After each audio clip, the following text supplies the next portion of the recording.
Hi అండి, good morning అందరికీ. అందరూ ఎలా ఉన్నారు? బాగున్నారా? నేను ఒక విషయం చెప్పాలనుకుంటున్నాను అందరికీ. ఎవరైనా కానీ తల్లిదండ్రులు ముఖ్యంగా బిడ్డలను ఎలా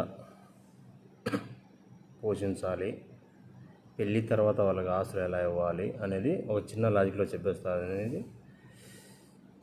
ఇలా చెప్తానని అనుకోవద్దు.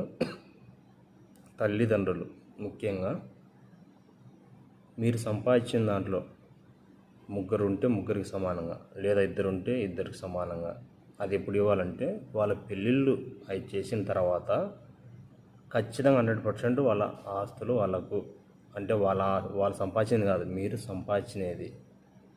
మీకు స్టేజ్ వచ్చిన తర్వాత మీరు ఒకరి మీదన సంపాదించిన తర్వాత కొడుకుల మీదనో కూతుల మీదనో మీ ముసలితనం తర్వాత వాళ్ళ మీద ఆధారపడాల్సి వస్తుంది. కాబట్టి వచ్చిన కాడికి తలా ఇంత అమౌంట్ ఇచ్చేయాలి. ఏ టైం వస్తుందో ఎవరికి తెలియదు కదా. బట్ ఇంకొకటి ఏదంటే,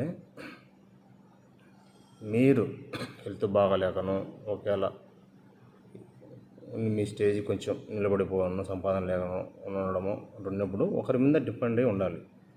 ఒకవేళ బిడ్డలు కలిసిమెలిసి ఉంటే అందరికాడ ఉండొచ్చు, అందరికాడ తిరగచ్చు. కానీ కొంతమంది ఏం చేస్తున్నారంటే సంపాదిస్తూ ఉంటారు, కానీ ఒకరికి పెడుతూ ఉంటారు అమౌంట్, ఒకరి దగ్గర వచ్చి అన్నం తింటూ ఉంటారు. ఒకరికి ఖర్చు చేస్తారు, ఒకరి కాడ ఒకరి దగ్గర వచ్చి భోజనం చేస్తూ వాళ్ళ దగ్గర ఉంటారు అనమాట. అట్లా నిలిచిపోతూ ఉంటారు. ఇది ఎందుకు చెప్తానంటే, కొందరు అనుభవిస్తారు, అనుభవించి చెప్తారు నాలాగా. డబ్బులు ఇచ్చేది కొందరి కాడ ఇస్తారు, సంపాదించినది తినేది ఒక చోట. అలాంటప్పుడు చేసుకున్న వాళ్ళు కొంతమంది, ఎవరైనా సరేలే, అమౌంట్ ఇరుపక్కలు ఇచ్చి తింటే అదొక రకం. ఎవరైనా సరే, తల్లిదండ్రులే ముఖ్యంగా. ఇది వాళ్ళకి ఇచ్చి ఈడ తింటా అంటే ఏమో కాలుతుంది, చిన్నోనికి కాలుతుంది, కట్టుకున్న భార్యకి కూడా కోపం వస్తుంది. ఇది కరెక్టా కాదు మీకు చెప్పండి.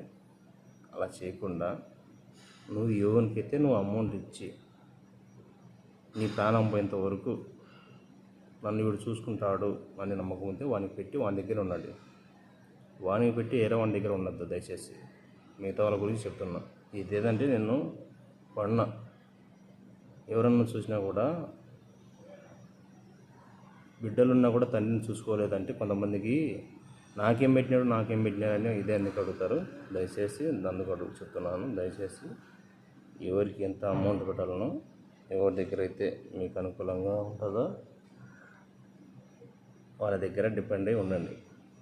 అంతేగాని ఒకసారి పెట్టి అమౌంట్ ఇచ్చేవాళ్ళ